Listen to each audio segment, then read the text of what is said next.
Hello shooters, this is the fourth installment on my Glock 19 mods. This is the last installment. All the mods are done. I've tested it out with I think around 600 rounds of live fire. Let's take a close up of the things that I did.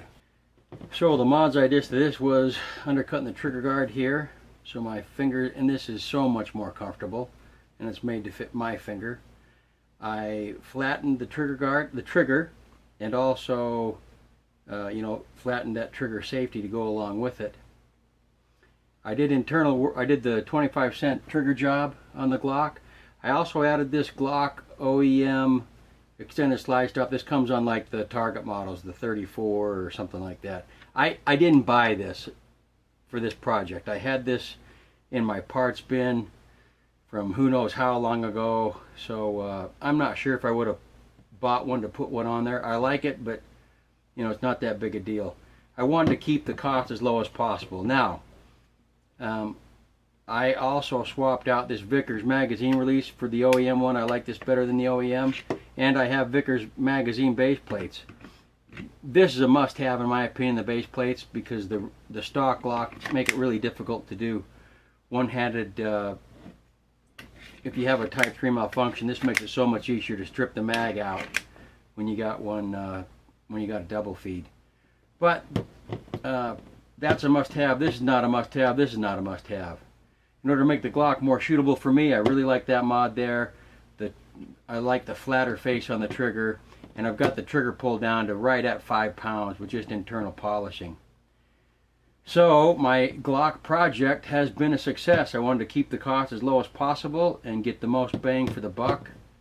This project's ran a few months now. I finished it in late spring when it was still kind of cool out. I've put a bunch of rounds through the Glock since then. It has performed very well. I have some reloads that it kind of have hiccups on. I'm not the best reloader in the world. I reload strictly so I can shoot more, and I really don't mind if I get a failure every now and again. It helps me with my manipulation drills. I like to shoot plates. They're fun to shoot. I do some, every now and again I have a pretty decent run, and every now and again, here's a run pretty decent there, and every now and again I have a run where I test that theory about you can't miss fast enough. Takes a whole magazine to get all the plates down. It's still a lot of fun though. But this Glock runs and runs and runs, except when I have a crappy reload in there. That's not the fault of the gun. That's the fault of my reloads. And I kind of like it that way because it forces me to do manipulation drills on the fly, like you saw just right there. But I really like the shootability of this Glock compared to a stock Glock. The trigger's much, much nicer. That got rid of the Glock hump on the bottom of the trigger guard. My hand fits up higher on the gun now. This is how Glocks ought to come from the dang factory. I know Gaston Glock talks about Glock perfection, but it's not there. You got to modify it.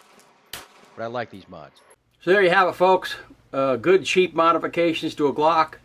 I didn't have to replace the sights. I bought this used, and it came with really good sights anyway. But this cost no money. This cost no money. The trigger job on the inside cost no money. It's a lot better feeling gun now. I like the trigger pull a heck of a lot better than what it was. It's still no CZP-10C or HKVP9 or something like that. But for a Glock, it's a pretty good trigger without spending hardly any money. I do have the Vickers magazine release. That's not a must-have. I had it, so I put it in. I really like the Vickers magazine base plates, so I recommend those too, but they're not a must-have. Thanks for watching. Thanks for all the shares, likes, and subscribes. I appreciate you supporting my channel by watching, sharing, liking, subscribing, and post your comments down below on maybe mods you've done to your personal Glock 19 to make it a little bit more shootable for you.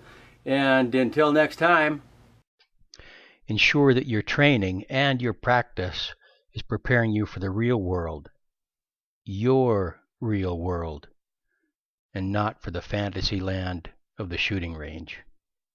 Have a nice day.